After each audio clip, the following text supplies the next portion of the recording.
Hi again. It's me, of course. So I'm back to talk to you guys about something that I was listening to today on the legislative website for Utah. It was the Health and Human Services Committee for their interim committee. What came up was it was mainly directed by, so it was the committee, but it was mainly like the people speaking was the Utah Hospital Association. And I will tell you right now that I was very disturbed by some of the stuff that they said. And yet at the same time, I was like really grateful that they even mentioned peer support, except for the fact that, quote, a group of them, or whoever the groupies are going down to Arizona to look at some of the services, but it's a peer run organization, right? It's a really good peer run organization, but these groupies don't have a peer specialist going with them. So, or a peer that I know of who can actually speak up, because there were some disturbing things that was said on this audio today, and I'm going to play you one part that was said by Representative Eliason. Eliason, I know that you're trying really hard, but seriously, when you are quoting statistics, they literally need to come from somewhere legit and be able to be backed up. As of right now, most of the statistics that I am hearing are coming from nowhere. Where are we? We're like not living in outer space, people. So I am going to play a small clip. And then what I'm going to do, this was towards the end of the meeting, but this is something that I think you got to know, is that people in America are trying to make mental health laws out of fear for people with people of mental illness, right? They think we're so scary, we better like either commit them, keep them institutionalized. Let's get a bunch more hospital beds. Let's transfer them from this hospital to this hospital to this hospital. Let's make sure they're kept away from the public because they are so scary. Well, I will say that if you see me when I'm hypomanic, I probably would tell you to F off. But whatever, I'm not hypomanic right now. I'm just talking a lot. So, because I'm so annoying. First of all, let me say one thing, though, before I forget. Advocates gone rogue. Any advocate can go rogue as long as you agree with us. So anyway, any advocate can go rogue. We just need your stories. We need you present Monday at 4 p.m. Advocates Gone Rogue are going to be at the Division of Substance Abuse and Mental Health at 4 p.m.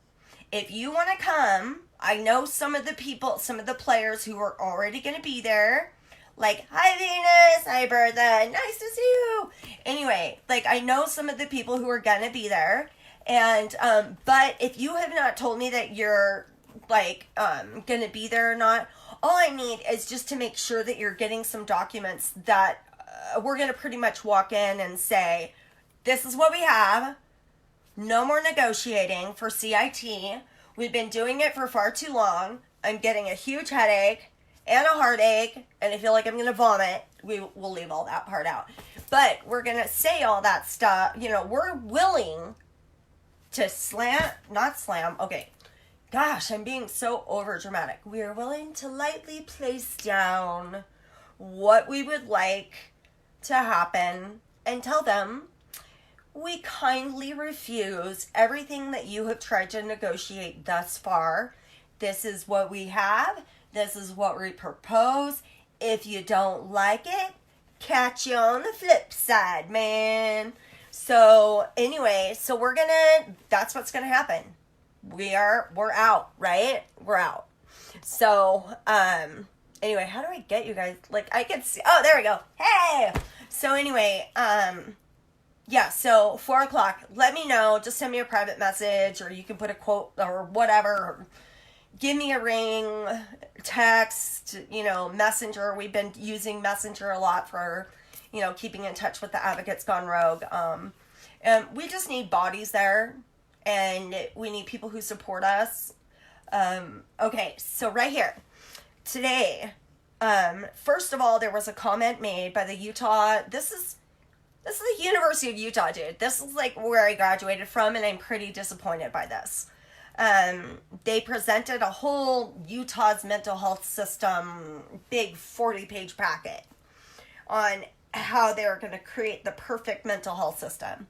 But then, what really got to me was the fact that they said they had all these stakeholders who were having these group meetings before they had this big committee meeting. And I'm like, who the hell are these stakeholders? Because I sure ain't one. And there is no peer that I know who is a stakeholder. Actually, people, sometimes we may be lucky that we're not stakeholders. Just saying. But, I'd like to remain a peer, but still be important enough to be considered a stakeholder. And I'd like the same for all of my peers who are listening here right now. Because I love you. Heart. Anyway, so they were talking about how in 1963, the Civil Rights Act came up and they closed down, several state hospitals. They deinstitutionalized a lot of people to give them access to the public mental health system.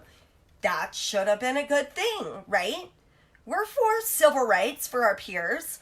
So one of the guys who was talking from the Utah Mental Health, Utah Hospital Association says, I decry that act.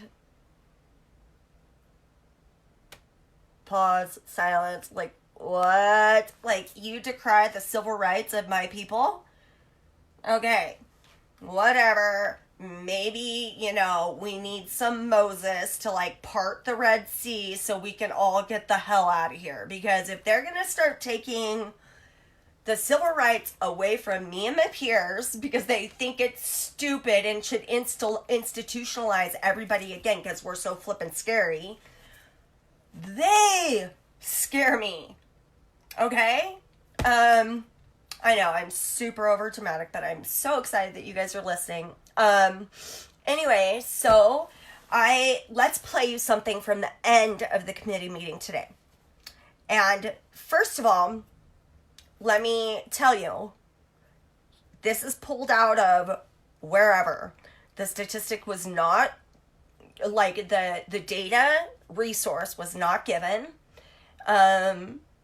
I don't know where he pulled this out of, but after, I'm going to read you something from a reputable source that is often used in the mental health and substance use disorder world, such as SAMHSA and the National Institute of Mental Health, right?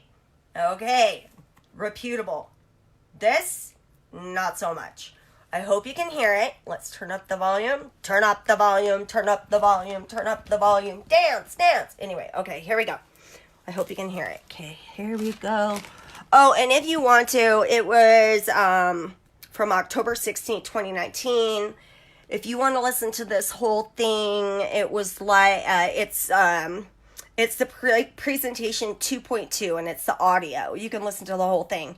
But if you just want to listen to Representative Eliasson say this stuff, forward the audio to, I think it's 1 hour and 16 minutes and 14 seconds, if you want to get quite down to it. Okay, I hope you hear it.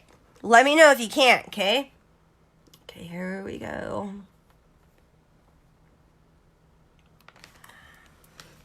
This next slide has some statistics about individuals with this. But individuals with schizophrenia or bipolar are 3 to 6 times more likely than average to commit a violent crime. A large study of 11,000 subjects for 26 years found that individuals with schizophrenia and an alcohol use disorder are 25 times more likely to commit a violent crime. I'm not going to go through the rest of the statistics for sake of time, but they're very shocking. Okay, this data has never been shown before until this Behavioral Health Summit. Laura Summers, working with the Division Sorry. Okay, whoever is listening to me right now, could you please just make a comment or something? Because I'm so sorry, but this is just... What can you do? People but laugh. Okay, I'm so glad I'm having a conversation because all I can see is myself. I can't even see who's watching right now. I tried to wave to some of you. So anyway, I hope you're still watching. Okay, now let's listen to this. This is from the National Institute of Mental Health. And it's like some actual statistics with some actual backlogging of where the data came from. This is a post by the former director of NIMH, Director Thomas Insel, and it was Understanding Severe Mental Illness. He's talking about Tucson and that, you know, the hypothesis was that in the shooting in Tucson, it was a man with schizophrenia who did it. And the topic of violence and mental illness is never an easy one to discuss, right? So because of stigma and incarceration, public safety, involuntary treatment, like we've been talking to about, all of that's in the mix. So, but there is a legitimate talk about, you know, people who may be experiencing like some psychosis or whatever.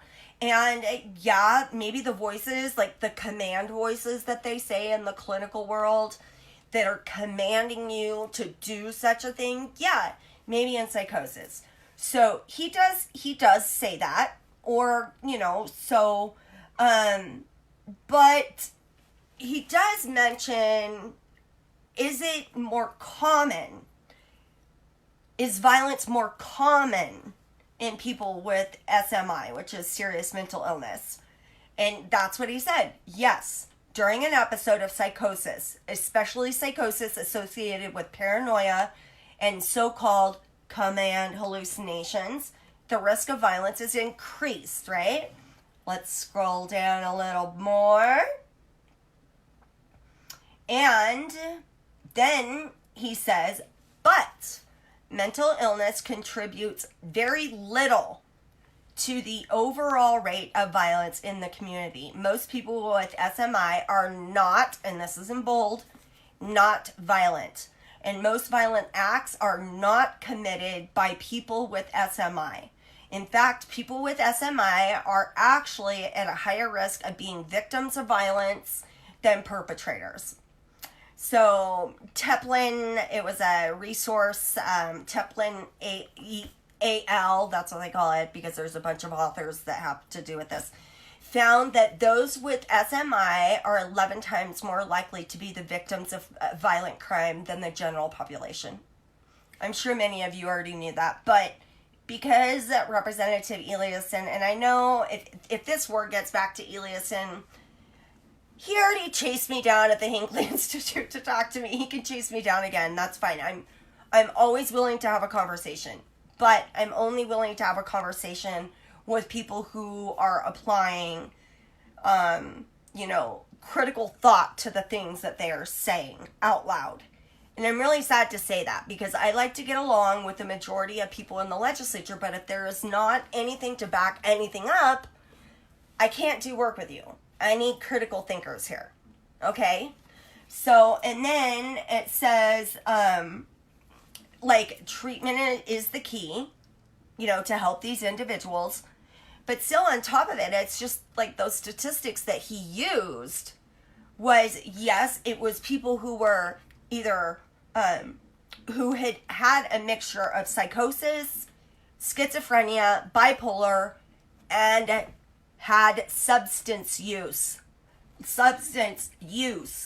with those psychotic symptoms or whatever you want to call it.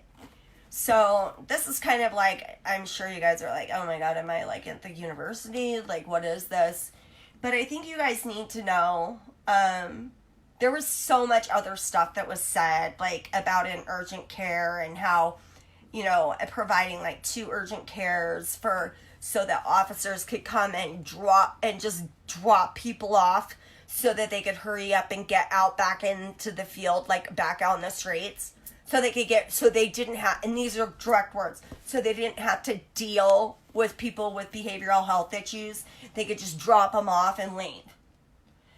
Okay, Right there. CIT is needed, right? This is disturbing. All right, you guys. I don't even know who's watching this. I can't tell. Usually I can tell, but I hope this is quite entertaining for all of you. All right. If you have any questions, leave it in the comments. Becoming an Advocate Gone Rogue. We're there for you, baby. And we're all peers, and we should all be having each other's back. For those who can't speak up, the Advocates Gone Rogue and us as individuals are speaking on your behalf because we love you guys.